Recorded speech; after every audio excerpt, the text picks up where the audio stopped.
affects me, you, right? The people around me. On the other hand, if I live an evil, wicked life, you know, who does it affect? Me and you, the people around me. In other words, I'm not creating change in God. I'm not making him happy. I'm not making him sad. I'm not setting out to please him.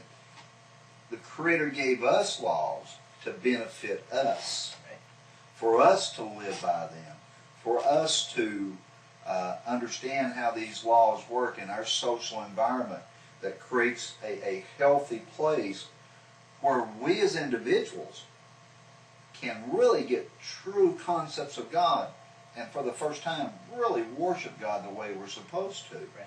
But you have to create that healthy environment in order to do that. If those social norms don't exist, there's no healthy environment. And nobody's working for the betterment of the other individual, right? So when I keep a law, I realize it's not just beneficial to me, it's beneficial to everyone around me. And you can make this in just an everyday example. You know, we have laws in America. If you're driving an automobile, when you come to a traffic light and the traffic light turns red, you stop. That's the law. You know? Whose benefit is that for? Who's been for me and for the other guy that gets the green light to go the other way. Exactly. Right? It's for my benefit and it's for the other guy's benefit. I've often said, by the way, you know, if you look at the manual, the driving manual, it tells you that you should stop when you come to a red light. One thing it doesn't tell you, when it turns green, it doesn't say you have to go. Right? It would say proceed with caution.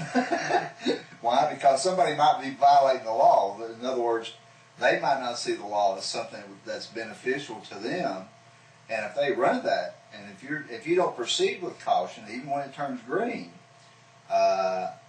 you can still be harmed by somebody that's violating the law. So we have to be careful in our society. But the point of the law is that if I obey it, I'm not going to get harmed, and the other individual's not going to get harmed, right? And that's the point when God gives the law to humanity. And of course, the laws have a little bit more to point us toward Him and about our worship and about our individual perfection, which is a different story. That's kind of a moral issue more than it is a law issue. We have to deal with that in a different way as far as being something about the person, you know, the perfection of the individual. It's kind of more of a moral issue than it is necessarily a law issue. Well, you work at both. Yeah, you work at both simultaneously. That's the interesting thing. But you have to understand what the outworking of the law is. The law of God is one that you work with both. Yes. Because that, as you work with one, you perfect the other, and as you work with the other, you perfect the one. Right. So, again, it's a hand-in-hand thing. Exactly. But yeah, I am very excited about this. This is getting us forward a lot. Yeah. So that's our thoughts from Isaiah 24 and verse 5, coupled with the passages in Genesis 6 and 11 through 13. And we've shared what our thoughts are on these, along with other men's thoughts, by the way. And so you can go back, you can look at these texts and see for yourself that these laws are there. And the reason that humanity is finally destroyed with a flood is because that these laws, these basic 7, eventually were all broken. Were they broken all simultaneously? No. It was a progression.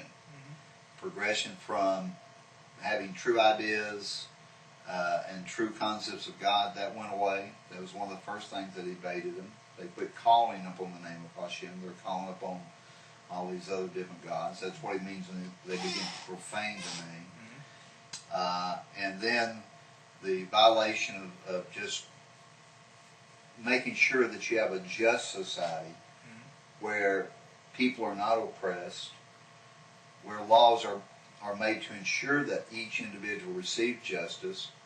And what happened was, seemingly there were some powerful men that got into rule that wanted their way to get to have their gratification of their own passions and their own desires, and so they made laws that would certainly grant them that. And then lastly was the violation of the natural laws of humanity, of the prohibition against murder, and prohibition against theft, and the prohibition against widow say adultery, it's, any kind of perverse sex. And finally God says, okay, that's it, the norms have broken down, the natural norms have broken down, and never going to be reclaimed by this society. They're never going to make it back. And so that's it, right? And all flesh has become corrupt, and he makes that that same idea, connects it back with the corruption of the earth. Natural norms have been corrupted.